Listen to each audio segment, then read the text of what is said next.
Alors, on va faire un numéro de KPS, mais cette fois-ci, le but sera de trouver la valeur du KPS, de la constante du produit de solubilité. Donc, j'ai une équation avec un solide qui devient aqueux, SCNO3 parenthèse 3 solide, en équilibre avec SC3 plus aqueux et 3NO3 moins aqueux. Euh, on me donne la solubilité du SCNO3 parenthèse 3 solide, mais on me la donne en grammes par 100 millilitres. On veut trouver le KPS. Je vais donc démarrer mon tableau initial, réaction, équilibre. J'ai un solide dans les réactifs, donc je n'aurai rien à écrire. Mes produits, à moins d'avis contraire, au début d'une réaction, on n'en a pas. Et le KPS, puisque ma solubilité fait référence à la solubilité du réactif dont le coefficient stoichio est de 1, je vais aller mettre mon premier X, ma première valeur inconnue, à SC3+. Donc X, et là je finis mon tableau, 0 plus quoi donne X, X. Je suis dans la ligne R, je vais faire de la stoichio, donc je vais multiplier mon X, je vais le multiplier par le 3 pour diviser par le 1, donc X fois 3 divisé par 1, 3X. Et je termine en colonne 0 plus 3X, 3X, j'ai ma ligne équilibre.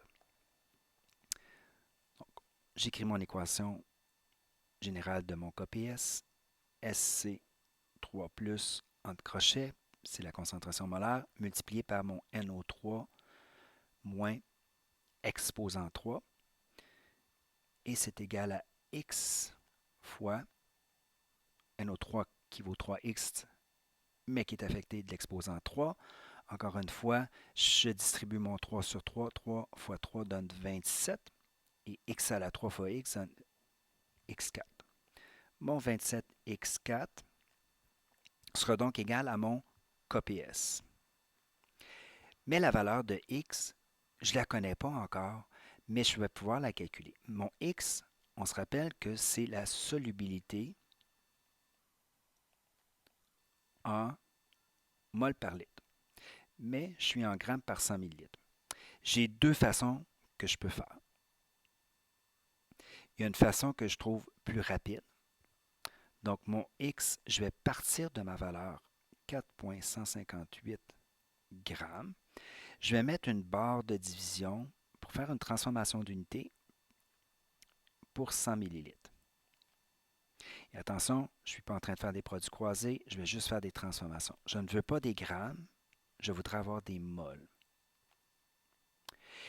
Grammes par mol, ben c'est ma masse molaire, donc la masse molaire que je dois utiliser ici, c'est la masse molaire de mon solide SCNO3 parenthèse 3. Donc, avec le tableau périodique, 230,99, c'est le nombre de grammes pour une mole, c'est ma masse molaire. On voit que mes grammes peuvent se simplifier. Et il me reste maintenant à m'occuper des millilitres. J'ai des millilitres au dénominateur, donc je vais mettre millilitres au numérateur. Ce que je vais avoir à la place, c'est des litres. Et j'ai 1000 millilitres dans un litre. Mes millilitres vont se simplifier. Donc, je vais faire 4,158 fois 1000 divisé par 100 divisé par 230,99, la valeur de x que je vais trouver, qui est 0,18, c'est mol par litre. L'alternative, ce que je pourrais faire à la place, c'est prendre le 4,158, dire que c'est mon M minuscule, ensuite mon V, c'est 100 millilitres, et je vais trouver la concentration molaire qui va correspondre à mon X. Alors à ce moment-là, je ferai petit m sur grand M à partir de ma masse et de ma masse molaire qui va être celle-là.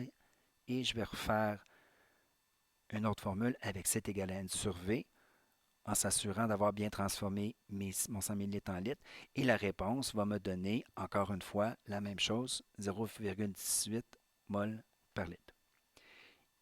Il nous reste donc juste une étape, c'est d'aller calculer mon KPS puisque le X est connu. Donc 27 multiplié, j'ouvre ma parenthèse, 0,18. Et là, j'utilise le M majuscule, c'est plus pratique que mol par litre, exposant 4. Et au niveau de ma calculatrice, ça va me donner 0,0283 mol par litre à la 4, puisque le M majuscule, qui est dans parenthèse, est affecté de l'exposant 4 également. Alors voilà pour le calcul d'un KPS.